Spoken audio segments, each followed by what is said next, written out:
Halo, assalamualaikum warahmatullahi wabarakatuh. Kembali lagi tentunya bersama saya Mas Umar. Nah, di sini saya mau nge-review lagi nih, mereview sebuah motor New Jupiter MX yang kasat mata tidak ada bedanya dengan motor-motor lainnya.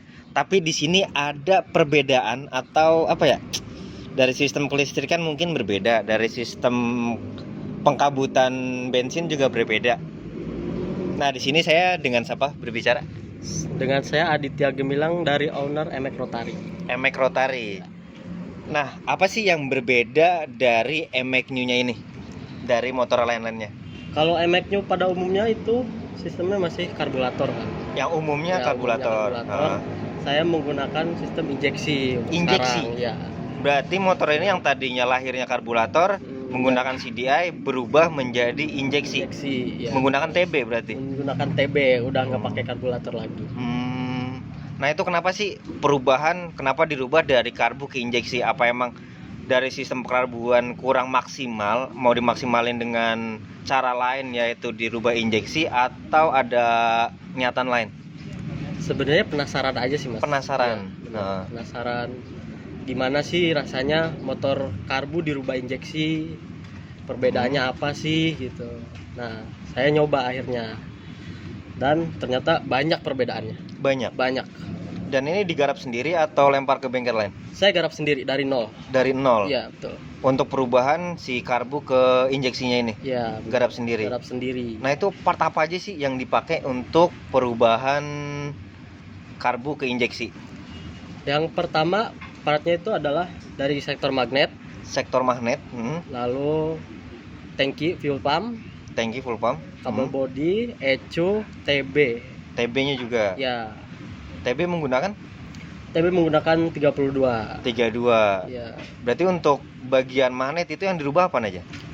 Sebenarnya kalau di bagian magnet kita tetap menggunakan magnet standar. Iya, cuma kita custom menggunakan pick up emaking.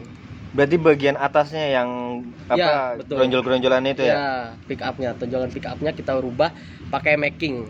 Berarti ngorbanin satu magnet emaking untuk dikanibal ke situ. Betul. Kita kanibalin, kita rubah semua, kita cari titik top. Nah, baru kita wiring yang lain. Kenapa nggak pakai magnet emakingnya aja yang langsung dipasang? Karena tidak PNP, Mas. Oh, beda. Jadi bukannya karkas emaking sama emaking itu sama ya? Kalau dari sektor karkas sama. Sama. Tapi dari topnya itu beda. Oh iya, kalau emaking di atas Ya, belakang ya? Betul, di belakang. Oh, kalau emek karbu kan di bawah ya? Bawah depan ya? Ya. Jadi kita rubah gimana caranya top yang di atas kita pindahin ke bawah dengan di shock. Oh, di shock. Gitu. Berarti apakah daya magnet akan berkurang setelah di shock? Enggak. Soalnya kita di shock, dilas cuma dikit, gak kayak yang lain. Kalau yang lain itu yang rubah injeksi dia dilas ya? Semua full. Akhirnya kan panas, akhirnya magnetnya hilang. Oh, daya magnetnya hilang. Tapi ini diakalin dengan titik-titik aja. Iya. Betul. Berarti buat yang mau rubah injeksi bisa kemari dong ya? Bisa, boleh kontak saya. Bisa ya. Nah, untuk part yang dipakai apa aja nih? Untuk detailnya nih dari magnet, kabel body, tetek bengek lainnya dah. Dan untuk penyesuaiannya apa aja, masalah tangkinya tuh? Oke. Awal perubahannya itu pertama dari magnet, custom, lalu tangki saya menggunakan emaking. Tangki emaking. Ya. Mountingnya emang pas? Sebenarnya tidak pas. Hanya yang dipakai itu yang di bagian depan saja. Untuk bautnya itu? Untuk bautnya itu yang depan saja, yang belakang nggak dipakai. Karena apa ya? Saya nggak mau ribet sih. Oh, nggak mau ribet. Banyak yang pakai tangki MX New dirubah, pakai fuel pump tuh dilas. Oh, rubah bawahnya aja. Rubah bawahnya, ya. Kalau saya mending udahlah pakai emaking, paling ada perubahan sedikit di bagian? Di bagian spakbor. Oh, spakbor. Ya. Spakbor kenapa tuh? Karena tangki emaking itu lebih besar. Oh, lebih besar kapasitasnya. Nah, sampai dia full pumpnya kena spakbor, akhirnya saya potong sedikit. Oh, berarti spakbor kolongnya itu dicowak? Iya, dicowak. Berarti bolong dong? Bolong. Itu kalau misalkan nanti kena cipratan air apa nggak berbahaya? Enggak, karena di soket itu kan udah ada anti airnya tuh. Kayak seal. Ada sealnya. Jadi kalau menurut saya udah aman. Oh, anti rembes lah ya kalau menurut Mas Adit sendiri. Ya. Nah, untuk sektor lain ya, bagian head, berarti head pakai MX karbu basicnya? head saya menggunakan MX Karbu tetap. Nah, untuk intake-nya pakai apa tuh, Mas? Nah, untuk intake-nya kita pesan dari Bandung, adaptor Oh, adapter. Ya. pakai Flandes. Pendes. Nah, untuk masalah perubahan berarti perubahan dari karbu ke injeksi yaitu magnet, Ya, magnet, kabel body, ecu, tangki, full pump, Ya. ecu, lalu injektor ya, sama TB ya. sama TB, betul. Nah, untuk kalibrasinya apakah sama seperti motor-motor e-making lainnya apa berbeda? Sebenarnya sama untuk kalibrasi semuanya. Paling yang berbeda itu di bagian kelistrikan wiringnya aja sih. Kelistrikan wiringnya Ya, aja. pas wiring. Kalau untuk masalah nyeting-nyeting dengan sesuai spek motor itu sama kayak motor e-making atau beda? Sama, kalau itu Sama. sama, ya betul. Oh, berarti kalau misalkan udah injeksi, udah nempel, udah nyala, seterusnya udah sama kayak e-making. Ya, Tinggal sama. nyeting bagian ecunya aja sesuai Ya. spek motor. Betul. Nah, untuk baik lagi nih, untuk masalah spek motor ini masih standar apa udah borap atau ya udah dirubah lainnya lah? Apa gimana? Untuk setor mesin dulu pernah pakai spek 65 injeksi juga. Oh, pernah pakai 65. Ya, pernah pakai 65. Dan sekarang turun ke 57. 57. Ya, Gitu. Kenapa diturunin? Apa karena boros atau karena apa? kalau boros sih enggak. Paling lagi pengen aja sih Mas buat spek MP3-an. Oh, Ya. ya. Berarti blok pakai keramik apa casting? Saya menggunakan blok keramik 57 MG. MG Racing. Ya, MG Racing. Untuk bagian head pakainya BRT dengan diameter klep 2219. 2219. Betul. Nokenas Nokenas pakai Malaysia ASR. ASR. 2. Nah, untuk masalah kaki-kaki nih, kaki-kaki yang dirubah apaan aja sih? Untuk kaki-kaki saya merubah yang di bagian depan saya memakai bottom Nuvo Bottom Nuvo ya. Terus disc menggunakan variasi biasa yang floating. Long floating. Untuk pelek saya menggunakan Racing One depan belakang, dan ban yang depan Corsa R46 dan belakang menggunakan YRC Winner apa itu yang terbaru 980 ya. ya 9080. Nah, Terus, untuk masalah kaki-kaki belakang sok. yang belakang sok saya menggunakan ribbon e-making Oh, Orion. ori Custom berarti ya. ori custom. Terus di bagian arm saya menggunakan MXO. Pengereman belakang pun saya pakai Satria 2 tak Kalipernya. kaliper ya yang Kaliper pakai Satria 2 tak. ya. Oke. Nah, itu untuk speedo tambahan itu fungsinya untuk apa? Itu sebenarnya untuk bensin aja sih Mas. Oh, untuk emang nggak bisa disambungin ke speedo ori? Bisa sambung, cuma harus ada penyesuaian lagi. Oh, ada penyesuaian lagi bagian Tuh, soket ya? bagian soket. Karena nggak mau ribet, jadi penambahan speedo tambahan lagi aja ya? Ya betul. Nah, untuk kendala ada nggak sih setelah rubah dari karbu? Kalau karbu gampangannya di bengkel umum pun merem lah kalau misalnya ada kendala di jalan. Ya. Nah, kalau injeksi ini setelah perubahan apakah pernah dibawa jarak jauh dan itu aman, apa pernah terjadi kendala? Dulu itu pas waktu spek 65 saya nyoba bawa pulang kampung mudik dan motor pernah trouble.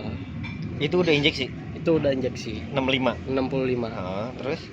Nah, yang di bagian trouble-nya itu di bagian TPS. TPS-nya? Iya. Nggak ngebaca apa gimana? Ya, dia nggak ngebaca karena si TPS itu kan dia dalamnya ada magnet. Iya. Nah, magnet itu dia bersentuhan sama rangka. Oh, gesekan. Nah, gesekan. Akhirnya jadi konslet lah. Dan pas dyno pun dia ngaco. Ngaco. Hasilnya? Hasilnya ngaco. Benar-benar AFR jelek. Oh, jelek angkanya. Iya, benar. Nah, setelah itu diakalin lagi gimana? Nah, akhirnya saya nyari TPS ori e-making. Ori? Orinya. Bukan yang brand-brand racing? Bukan, ori tapi bekas. Saya coba, ternyata alhamdulillah normal, dan saya malah lagi di bagian TB digeser ke sebelah kiri. Ditarik ke kiri? Ya, supaya gak nempel lagi sama rangka.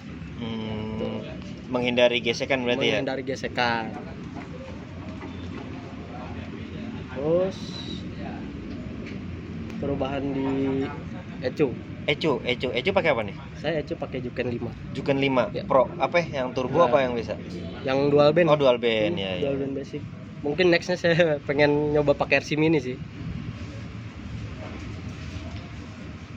Oh, berarti kedepannya mau rubah pakai RC Mini? Ya, betul. RC Mini yang mana tuh? Buat NVL berarti? Buat NVL. Enggak sih sebenarnya. Enfield itu nggak ada ya, ada ya M-making kalau M-making nggak salah. ya. Nah, M-making, N-max baru ada. paling saya rubah di bagian soket. Oh, soketnya dirubah lagi. Ada soket-soket yang pakai saya buangin. Oh, berarti dirubah lagi Dirubah bagian lagi. soketnya itu. Nah, untuk masalah perjalanan jauh, apakah lebih irit menggunakan injeksi apa karbu? Lebih ke injeksi, irit. Lebih irit ke Lebih injeksi. irit, iya. Jauh. Perbedaannya jauh? Jauh banget. Oh, gitu. Untuk masalah perubahan, itu kira-kira butuh biaya berapa sih untuk perubahan dari karbu ke injeksi dengan part yang baru? Dengan part yang baru ya. Iya. Kalau untuk part yang baru itu kisaran 3 jutaan, 3 juta 3 jutaan ya? Iya, betul. Oh, 3 sampai 3 juta setengahan. Iya. Oke. Nah, untuk pemasangan bisa dikatakan PNP apa ada penyesuaian paksa dan paksa? Ada penyesuaian paksa dan paksa. Oh, ada PNP, paksa. iya. Oh, nggak PNP ya? Nggak ada ya. Nah, berarti kalau untuk masalah pemasangan itu tadi paksa dan paksa ya? Iya. Berarti nggak harus ada tetap penyesuaian ya? Harus tetap ada penyesuaian. Betul. Nah, untuk masalah perawatan nih setelah perubahan dari karbu ke injeksi itu apa aja? Oh, perawatannya simpel sih mas. Paling kalau udah tadi ya kalau dari karbu kan perawatannya dari karburator. Kalau ini throttle body otomatis kita bersihin bagian throttle body, injektor dan cek tekanan full pump. Tekanan full pumpnya. Ya.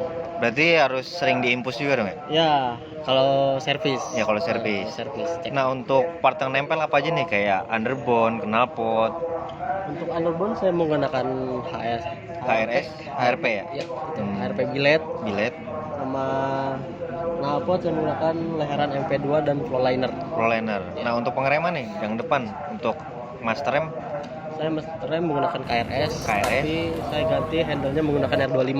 untuk kopling. Sama Rem. kanan kiri. Oh, kanan kiri pakai Ya, R25. R25. Untuk kaliper bawah Untuk kaliper bawah saya menggunakan Nuvo. Nuvo. Hmm. Oh, berarti tabung shock Nuvo plus kalipernya juga punya Ya, Nuvo betul. juga. Oke. Berarti untuk perawatan nggak beda jauh lah sama motor-motor injeksi lainnya lah ya. Ya, nggak beda jauh, Mas. Betul. Untuk masalah mesin yang udah bore up 150 cc dan tergolong awet juga lah ya. Untuk mudik juga Awet, aman ya. Aman, udah 2 kali kemarin. 2 kali mudik Ya. Jakarta Kuningan. Jakarta Kuningan. Betul. Untuk bahan bakar juga tergolong lebih irit daripada karbu. Ya, lebih irit. Jauh. Sangat jauh iritnya. Berarti kalau udah dirubah injeksi ya anggap aja punya motor injeksi lah ya. Ya, Untuk betul. perawatan sama aja ya. Untuk Nggak ada perawatan perubahan. sama. Ya, betul. Apalagi ya. Oke lah, sekiranya cukup lah ya informasi untuk si rotari ini apa aja yang nempel dan part apa aja yang digunakan untuk perubahan karbu ke injeksinya. Ya, betul. Oke, saya Mas Umar. Saya Aditya Gemilang. Oke, saya undur diri. Wassalamualaikum warahmatullahi wabarakatuh. Salam racing Indonesia, salam Darblar. Bye.